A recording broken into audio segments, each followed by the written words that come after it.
La ley dice que ampara lo que vendría a ser el proceso técnico, jurídico y administrativo, el Sistema Nacional de Gestión Ambiental, y el otro es la ley SEIA. Esta también dice que es así, técnico, jurídico y administrativo. Pero esto de aquí, ¿cómo se llama? ¿Cómo se llama la IA? Instrumento de gestión ambiental. Este es un instrumento para cumplir esto, ¿ves? Un sistema de gestión. ¿Quiénes ya han llevado ustedes ¿cómo se llama el curso? No. Moderación ambiental. ¿Qué es de ley? Es legislación. ¿Qué han llevado, ¿Cuál es la diferencia? ¿Cuál es la diferencia entre esto de acá? Entre un EIA detallado, un EIA semidetallado y un DIA. Allá, de repente les es útil. Me haces acordar para pasarte, hay un paquete donde están las últimas normativas del SEIA. ¿Ya? Quizá les es útil en algún otro curso de repente. Antes las consultorías tenían un problema ahí. Cuando ellos te querían cobrar más, no, es un estudio detallado. Te quiero cobrar un poquito menos, es un semi-detallado. Ahora ya no es así. Hay la normativa que tienes que seguirle una secuencia. Todo ese proceso al final te determina si es un detallado o un semi-detallado. No sé si les he comentado, la Petroperú posiblemente haga una inversión de $500.000 para un estudio detallado, para la exploración del petróleo acá en la cordillera Escalera. 500.000 va a costar dólares. Un EIA. Sí, escucha que sería excelente para usted, porque va a haber cantidad de chamba ahí, ¿no? Imagínate. Es una zona, supuestamente es una reserva donde no puede implicarse el tema de contaminación. Es una zona que se extiende desde el área de Chazuta y se va hasta cerca a Moyobamba. Pero el problema es el estudio, ¿no? El problema es el miedo, no es el estudio. El detalle es que el cerro, el petróleo, la reserva de petróleo. ¿Saben cuál es el problema? No. El problema es que ellos hagan mal el estudio geotectónico. Porque si ellos, miren, ¿qué pasaría, por ejemplo, si yo tengo una reserva líquida, lo que es el petróleo, que es semilíquido, y yo perforo aquí, ¿ves? ¿Qué sucedería? ¿No? Más bien, se va hacia abajo y migra hacia otra zona. Entonces, lo correcto es que se haga bien ese estudio. Ya está la licitación, creo que hay 2 o 3 empresas que supuestamente han ganado la licitación. Hay un requisito más, por ejemplo, que van a poner su consultora. Es la consultora, para ganar una licitación, hoy en día debe cumplir 2 requisitos básicos. Y uno de esos requisitos es de que al menos tenga 3 procesos judiciales ganados.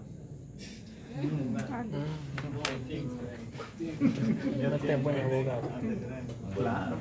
Es como si yo dijera, por ejemplo, acá sus 2 compañeros, ¿no? Cada uno de ellos me dice, no, profe, yo tengo mi consultoría.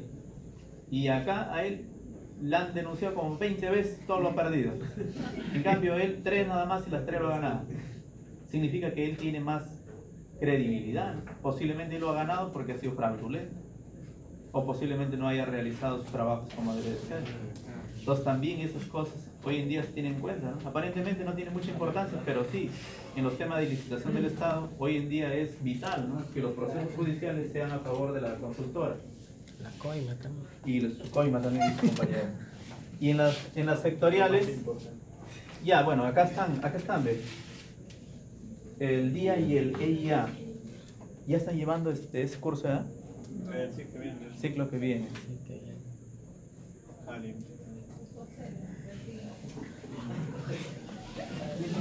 Ahí un poquito de esto ya.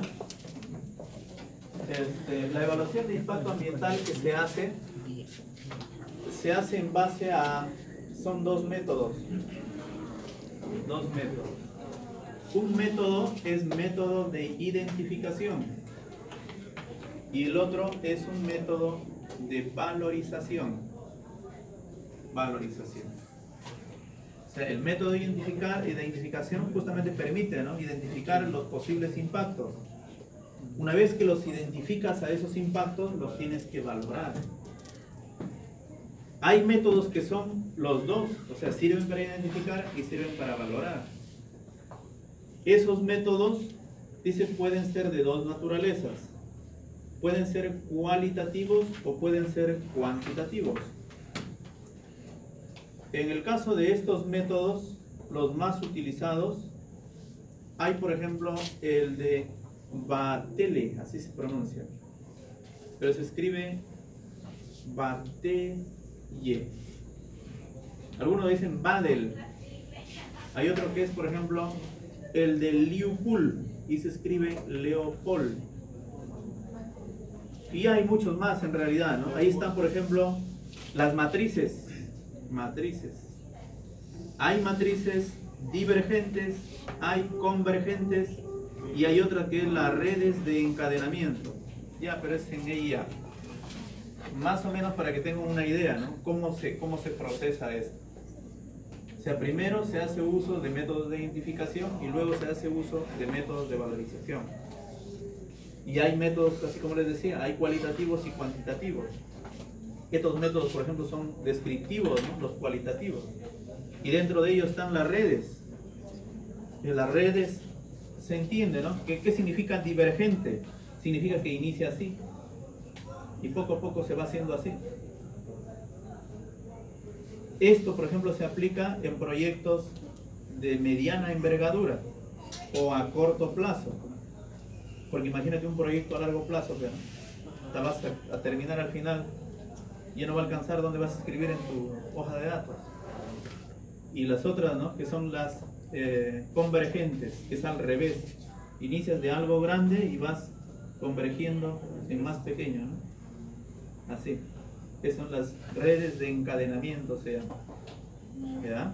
Esas son para corto plazo y estas son para largo plazo, ¿ya? Entonces, si alguien de repente necesita también esos datos, yo les puedo facilitar. Y ya. En la normativa hay manuales o guías.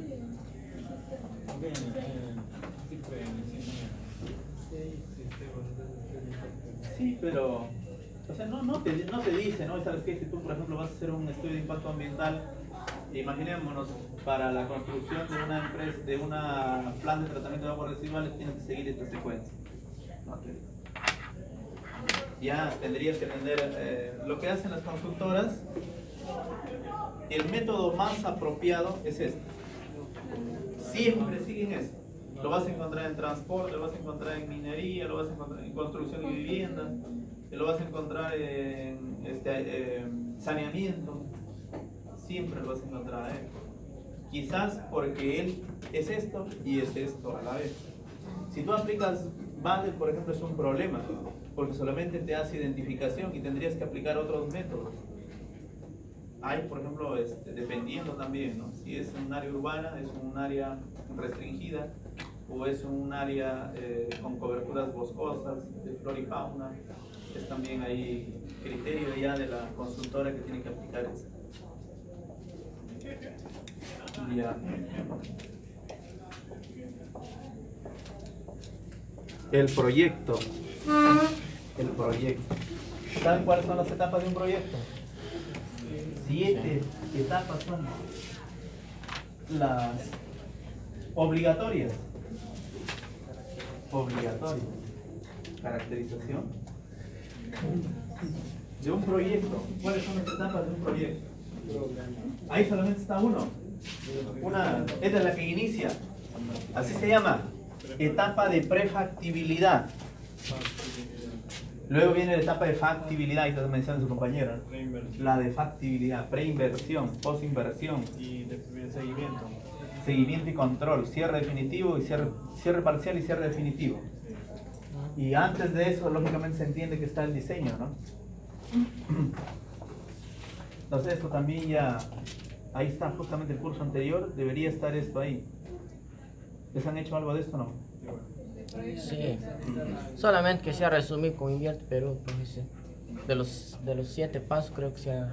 Cada una de estas etapas se detalla en una matriz. Marco lógico.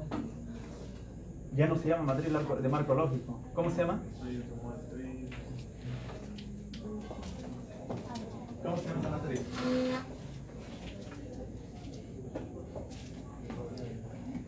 GAN se llama. Sí. GAN. Ajá. Antes se llamaba marco lógico, ahora se llama matriz de GAN. Esta matriz de GAN es una matriz simple, en la cual te dan, por ejemplo, las etapas, y cada etapa debes detallar las actividades y los procesos que desarrolles en cada etapa. Y posteriormente vas marcando como si fuera un cronograma de actividades. ¿Qué hiciste el primer día, el segundo día, el primer trimestre, el segundo trimestre, el primer medio año, el segundo medio año, y al final hasta que concluyes? Este detalle en las matrices de GAN. Quizás acá hay también teoría que leer, ¿no?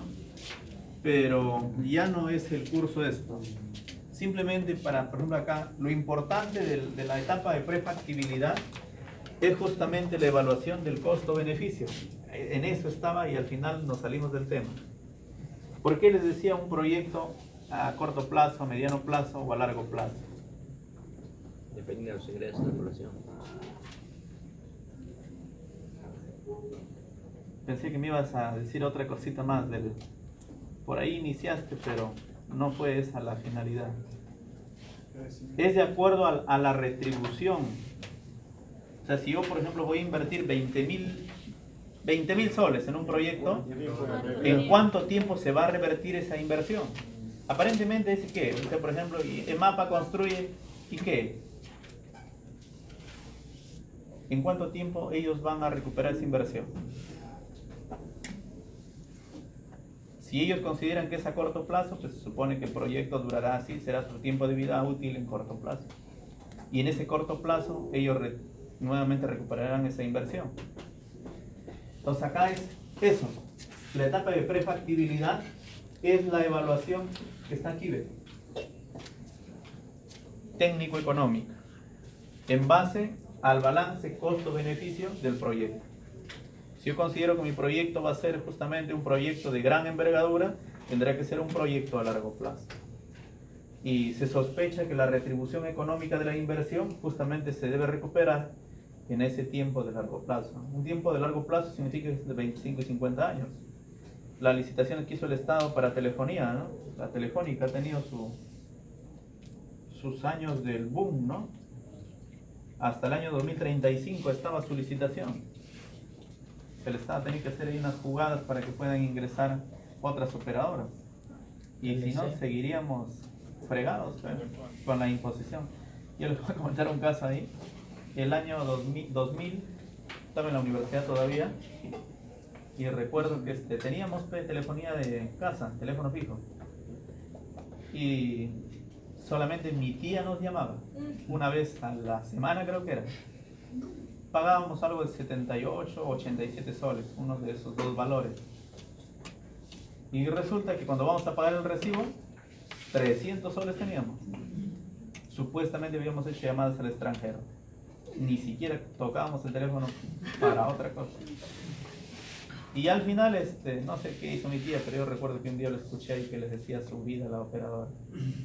No tienen la culpa, ¿no? Ahí se quedó, al final no se ha pagado, como 3 meses han ido a recuperar su teléfono ya. Y en el diseño definitivo es también una secuencia que se sigue, ¿no?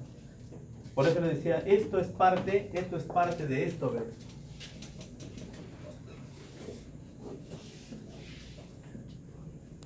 O sea, todo esto de acá tienes que cumplirlo en base a esto de acá.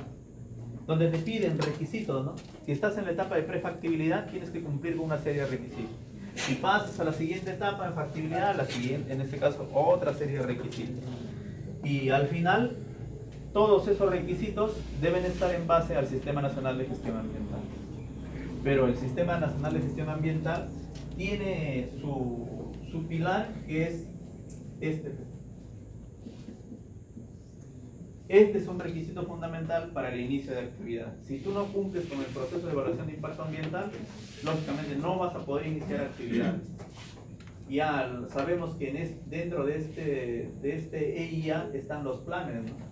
El plan de control, el plan de, lo que hoy en día se exige como prioritario, el plan de operación y mantenimiento de una empresa, una planta de tratamiento de aguas residuales. Si tú no tienes en tu EIA el plan de operación y mantenimiento, el EIA está de cabeza. Pero no, ¿cómo vas a ver el operario qué tiene que hacer? ¿Qué pasaría si de pronto, por ejemplo, inunda, ¿no? Fenómeno del Niño, una inundación, ¿cómo tiene que operar? ¿Qué tiene que hacer? Lo que sucedió con Fukushima. El maremoto, ¿no? ¿Qué tenían que hacer? No sabían qué hacer. Nunca lo han tenido previsto en su EIA. Ya lo vamos a enviar allá un atentado.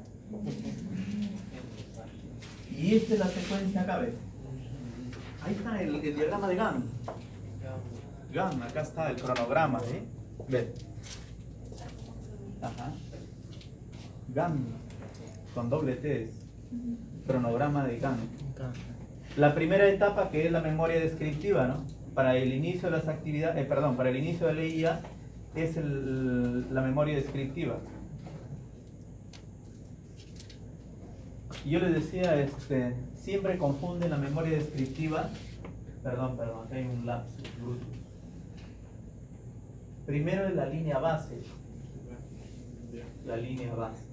Y en base a esta línea base se inician las actividades del proceso, o sea, de la ejecución de la obra. Y la memoria descriptiva detalla el avance de cada una de las etapas. Si estás en prefactibilidad, habrá una memoria descriptiva para prefactibilidad. Si estás en factibilidad, habrá una memoria descriptiva para factibilidad. Si estás en diseño, habrá una línea descriptiva para diseño. Y al final culminarás, ¿no?, el proyecto. Entonces, tras esa culminación, se supone que debe entrar en funcionamiento uno de los planes de la EIA, que vendrá a ser el plan de operación y mantenimiento. Es el expediente técnico de ese. Profesor, una pregunta. ¿La línea base será igual al diagnóstico? Al diagnóstico. Al diagnóstico. Sí. La línea base detalla lo que hay, ¿no?, antes del inicio de las actividades. ¿Cómo encontraste el lugar? ¿Cuáles fueron las condiciones? Ahí, por ejemplo, en la diapositiva anterior te decía, ¿no? En esa línea base va, por ejemplo, esta partita de acá, ¿ves? Acá no dice, por ejemplo, ¿no?, caracterización, dice, de las aguas residuales. ¿Pero en base a qué? Al cuerpo receptor. O sea, si yo tengo, por ejemplo, una planta que va a vertir sus aguas residuales a un río, yo tengo que evaluar esto de acá y tengo que evaluar esto de acá. Ayer le preguntaba a su compañero, le decía, miren, un caso, a ver, ustedes me van a decir, ¿qué tendría que hacer? Dos casos le voy a poner. En el primero, imaginémonos que el DBO es igual a 40. Aquí y aquí es igual a 30. A 60 miligramos por litro. ¿Qué sucedería? Ese sería un primer caso. Y el otro caso que sea al revés, bueno, acá un 97 y acá un 50, y donde aquí se supere los límites máximos permisibles.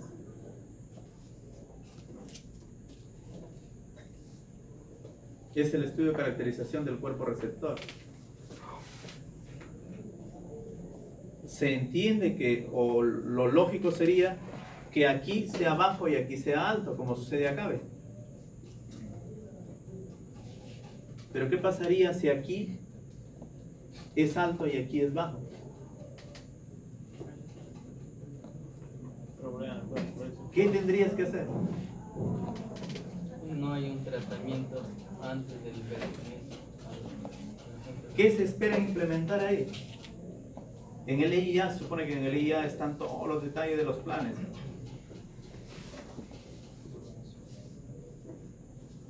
Plan de monitoreo y control, plan de seguimiento, plan de compensación, plan de operación y mantenimiento. ¿Qué esperas hacer? Porque lógicamente que una empresa que aprovecha y genera aguas residuales, generalmente la concentración del contaminante es alta. Es lo correcto. Entonces tienes que tratarlo, tienes que implementar un sistema, un diseño, una metodología que te trate y elimine o baje o disminuya la concentración de ese contaminante para que tú lo puedas vertir al cuerpo receptor.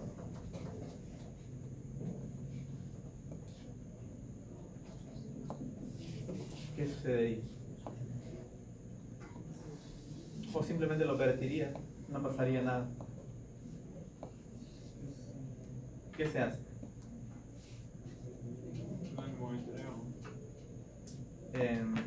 ¿Conocen ustedes Ollón?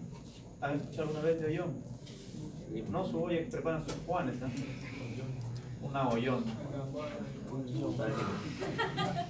Ollón es una provincia de Lima. A la sierra de la Lima está Ollón.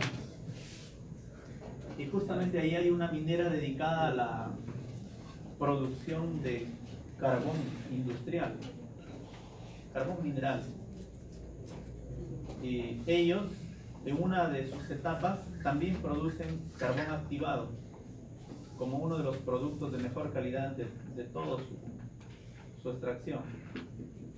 Y justamente para activar el carbón utilizan calcita, cal viva, y vierten sus aguas con alta cantidad supuestamente de cal, agua residual.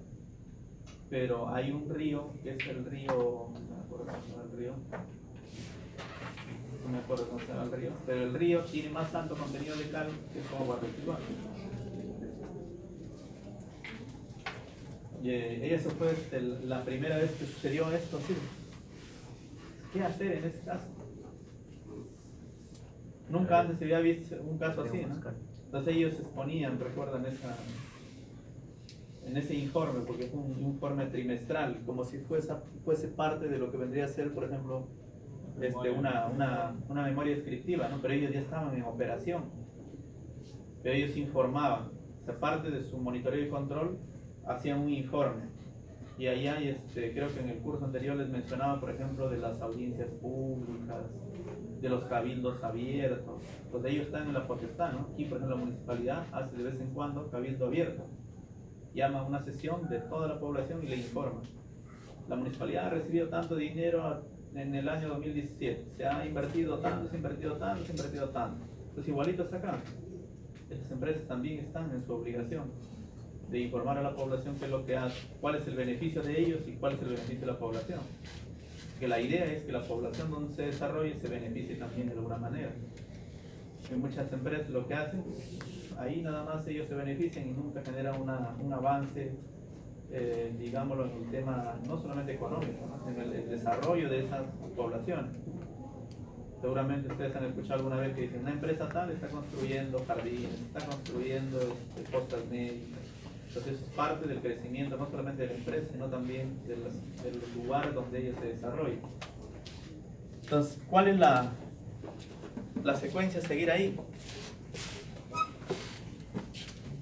¿Qué tienen que hacer? Hay una ley que les decía donde no se debe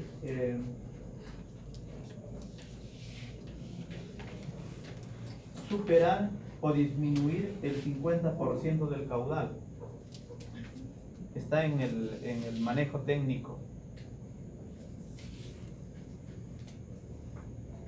Lo ideal es que esta planta o esta industria reaproveche su agua. Porque si ellos lo vierten y superan, por ejemplo acá, ¿no? Imaginemos que aquí el caudal es de 30 metros cúbicos por segundo. Y este caudal es de repente de 50 metros cúbicos por segundo, ya está generándole un impacto. Entonces la empresa está en la potestad aquí de justamente implementar un sistema. Y es lo que hoy en día se conoce como los manejos limpios. O sea, el manejo limpio no significa, no necesariamente es tratar al contaminante que tú viertes, sino también poder reaprovechar el recurso. Entonces, por ejemplo, hasta el año 2011, no era considerado un manejo como un proceso limpio, o sea, un manejo de reutilización como un manejo limpio. Pero a partir de este caso que les digo, de Ollón, recién inicia la reutilización de las aguas como parte de un manejo limpio. Antes manejo limpio era que no contamines, pero también hoy en día se conoce manejo limpio el proceso de reutilización de las aguas, siempre y cuando el contenido de los contaminantes no supere la concentración que presenta la calidad de la caracterización del cuerpo receptor. ¿Ya? Entonces es un criterio que hoy en día se maneja.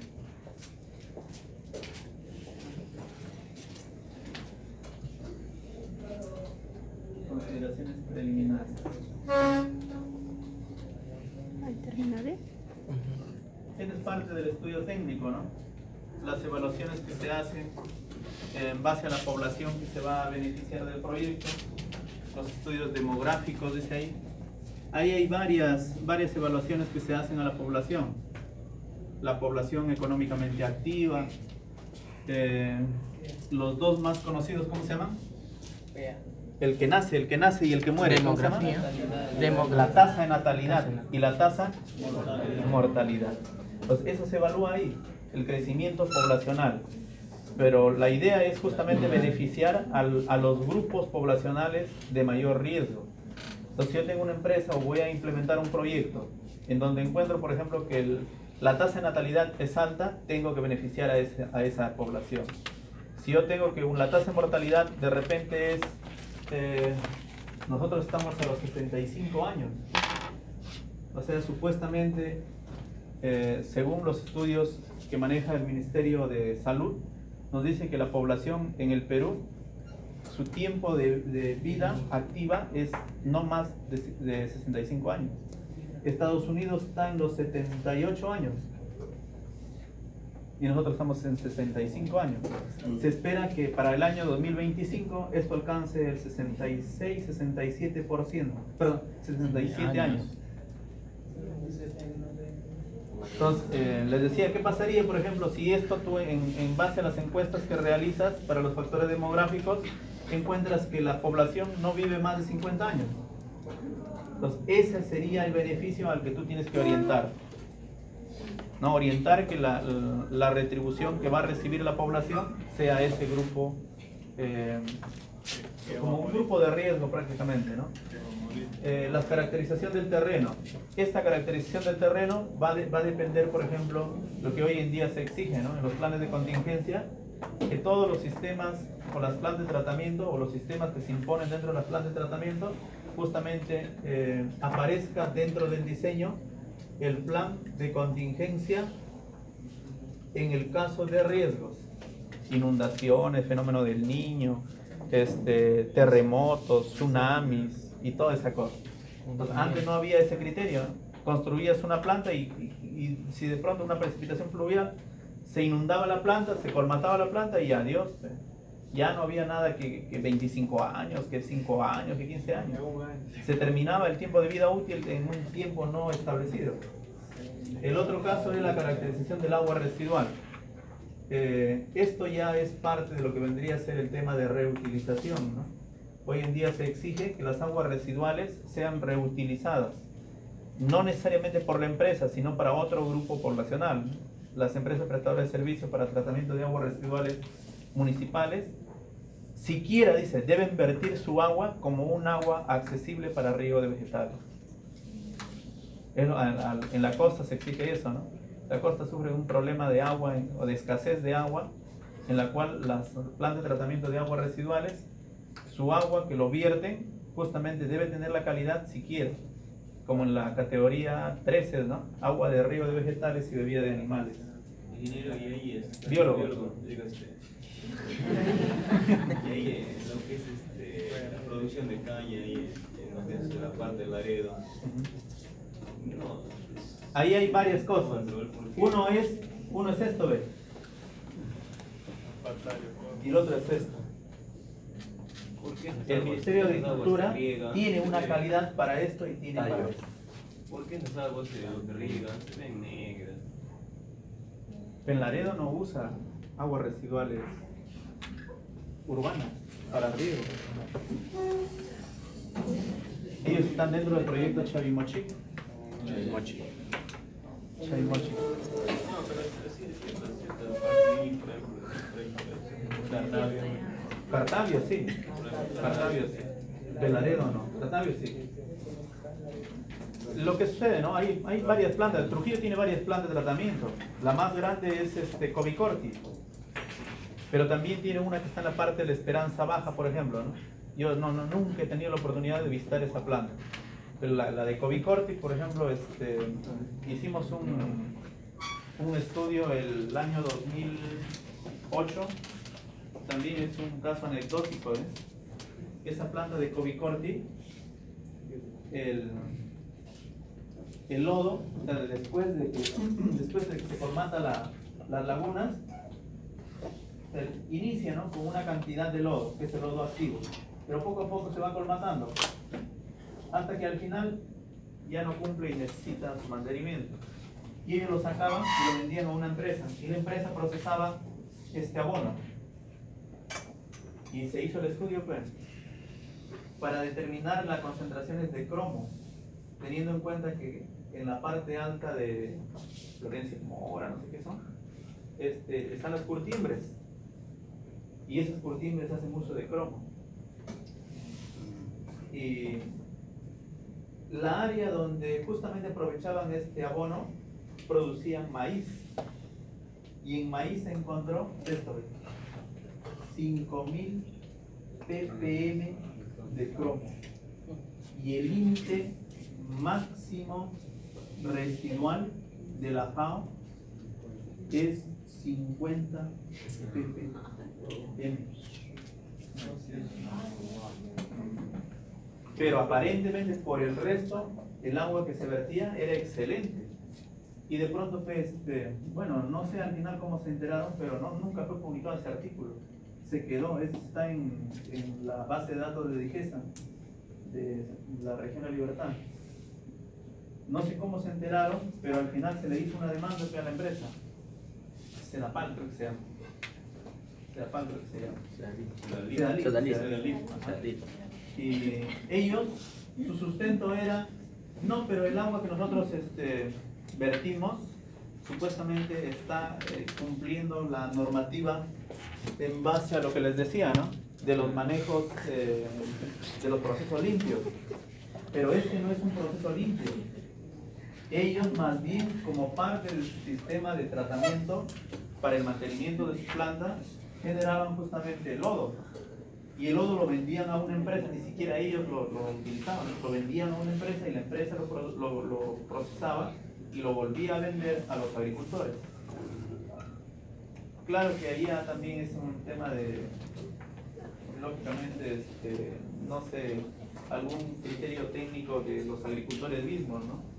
Ellos nunca habían hecho su evaluación, compraron nada más el producto que supuestamente tenía alta concentración de materia orgánica, como son suelos arenosos, y lo aprovecharon. Pero la importancia estaba ahí, ¿no? Y así se lo consumen. No solamente para consumo directo, ¿no?, también para alimento balanceado, para sus mascotas. Entonces hay muchas cosas que hacer.